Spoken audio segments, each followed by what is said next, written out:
their mind this entire time.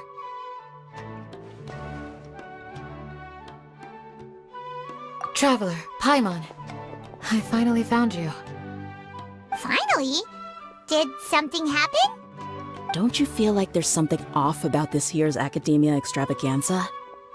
When Candace and I were at the cafe earlier, we might have caught sight of some mercs on business.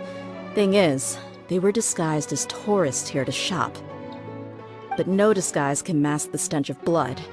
Just from their suspicious looks, I bet they do dirty work like kidnapping or assassinations. We eavesdropped on them for a while. Their target seems to be someone called Sachín. Sachín? Isn't that the person who Karina mentioned during the opening ceremony? He's apparently the sponsor behind the competition prizes and the Diadem of Knowledge, but he hasn't shown himself at all. Sounds like a rich person, all right. It makes sense now. The Eremites have been struggling to make ends meet recently, so a lot of groups have been doing private work that involves the rich. In their words, one gig sets you up for half a year. Just one job like this nets them enough mora to take it easy for a while. The extravaganza has brought many tourists to Sumeru City all at once, so it's likely that they took advantage of the bustle to sneak in. Dia and I wanted to directly capture them, but they were on guard and made some excuse to slip away. I would have tied him up if it wouldn't have caused a scene. Who's legally supposed to take care of this kind of thing? The Matra or the Core of 30? If Sino were here, he'd definitely get involved. Why don't we head over to the Academia and tell Matra? Thanks a million, you two. Not at all. It was coincidence on our part as well. Yeah, don't sweat it. The Eremite's reputation is gonna get even worse if these scumbags succeed. But this is Sumeru City. Candace and I don't have as much freedom to act here, so we're leaving this in your hands. Should you require our aid, come find us at the cafe.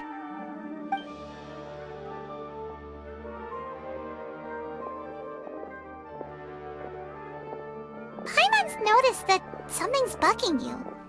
Is it the extravaganza? 'Cause Paimon's starting to think that there's more than meets the eye here, too. But thinking like this isn't doing anything. Let's just go find Matra. Hello, both. It's been a while. Do you have any issues to report? Someone's planning to kidnap Sachín. Goodness.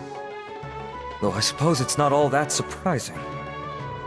The growing popularity of the extravaganza has given him quite the reputation boost as its sponsor. He's seen as one of these super rich types. Well, since he's got a target on his back now, shouldn't you send some people to protect him? To tell you the truth, we've thought about doing just that. However, Sachín apparently prefers to spend most of his time out doing field work, and hardly ever comes back to Sumeru City. No one has been able to contact him. Our only lead is something he once said. Each time the Inter-Darshan Championship is held, I will be watching from close by to choose a suitable person to inherit my estate. Assuming he remains committed to that promise, then he must be right here in the city somewhere. I suspect that the Eremites in question must have heard about that as well, and decided to come here and try their luck. So they shouldn't know where Sachín is either, right? I would assume not. Anyway, Mahamatra Saino is still on vacation, so I'll handle this. Don't you worry. A couple of kidnappers aren't gonna get very far in Sumeru City these days. I have my ways of forcing them out into the open.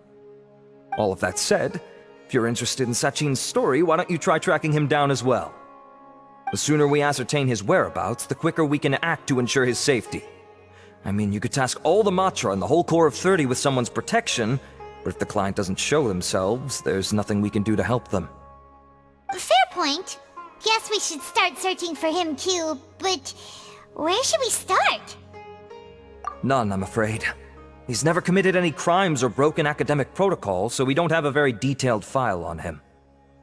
I've heard that Alhaitham has now stepped down from his post as acting Grand Sage and is back to being the scribe again. Maybe it's worth checking to see if he knows anything. the venue and see if we can find him.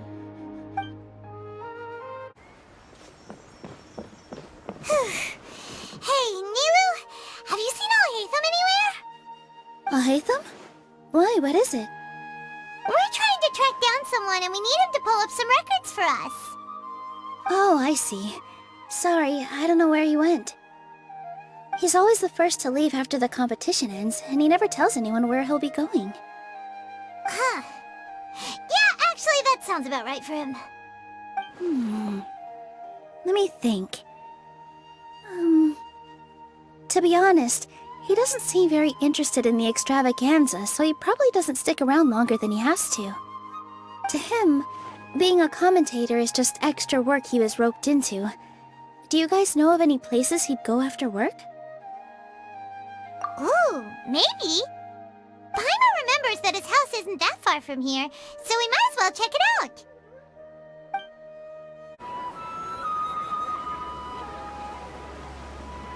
Let's try knocking.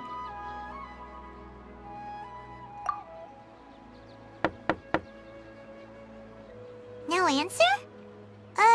Maybe no one's home. Hello? Alhaitham? Are you in? We need your help with something. Oh, it's you two? Oh, Kaveh, you're home! Come on in, I'll get the door for you.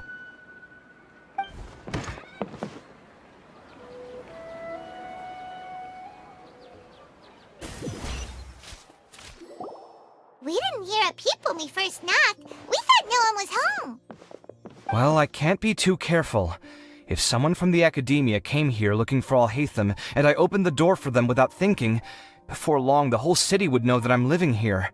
You're pretty conscientious about this, huh? So, what happens if someone comes inside looking for him while you're at home? It's fine, as long as I stay in my own room. Anyway, why would someone just barge in here looking for him? Most people have better things to do. Fair enough. So do you know where he is at the moment? What do you think? Who knows what he does in his free time? All that matters to me is that he's out of the house. I wouldn't call it that. He's just incapable of saying anything pleasant at all. I told him how the second round went. I won the lot draw, remember? Because of good karma, of course. My luck's on the rise. But him, being him... Oh, you wouldn't believe what he said after I was done talking! You're always quick to remind me that you're my upperclassman, and yet you do not problem solve in the manner becoming of an upperclassman. This begs the question of why we attach prestige to seniority at all. What does he mean, manner becoming of an upperclassman? What, am I supposed to earn the title of upperclassman now? And he didn't stop there. He said, I'd encourage you to reflect on why you've ended up having to rely on luck every round. Frankly, it's incomprehensible to me how you've managed to make it to this age without acknowledging the proverbial elephant in the room of your life. Yeah, that does sound like something Alhaitham would say. I've had it with him. Every time I talk to him, it's the same way. He finds a way to infuriate me every single time. Anyway, the disdain is very much mutual between us, so I'll be moving out as soon as possible. I'm actually packing my things right now. He'll have to get used to doing his own cleaning and tidying from now on. See those perfectly hung paintings on the walls? They're coming with me too. If his life wasn't utterly devoid of artistic sensibility already, it certainly will be after today. Wait, you're moving out already? But the competition isn't even over yet. How can you afford it? Well, obviously I can't just yet. I'm just packing early to get ahead of the game. I've got my new place picked out already. The moment I have my hands on the prize money, I'm going to buy it and move my things right in. It'll take me 3 days tops to move out of here for good. I now know what I have to do to achieve this goal. No matter what happens in the third round, I will win. I will emerge triumphant. You'll see. Well, we'll be rooting for you.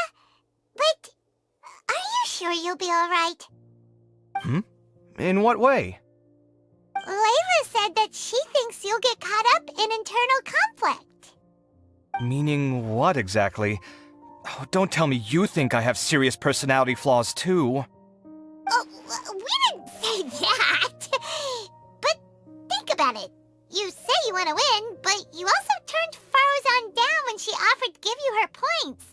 Plus, you took it upon yourself to help those desert foxes. Wait, what's so unusual about all that? I gave you my reasons. I would have felt guilty otherwise. Where's the conflict in that?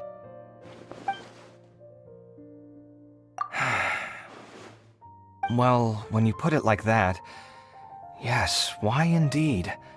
It's a good question. I guess it's just in my nature. Plus, if I just did nothing, then there'd be no escaping the blame if something bad came of it later down the line. But thinking like that all the time must make your life so exhausting. Not to mention that by helping out, you put yourself at risk. Fainting in the middle of the desert, for example. Was that really worth it? It's complicated. Look, let's maybe leave this conversation for another time. What was it you needed Alhaitham's help with, anyway? Sachín? Huh. He did actually mention a Sachín recently. I remember he brought a few documents home that day. He was thinking out loud as he looked through them, making some notes and doodling as he went. He even suggested that I should take a look, but I didn't. Give me a moment. Let me go find them.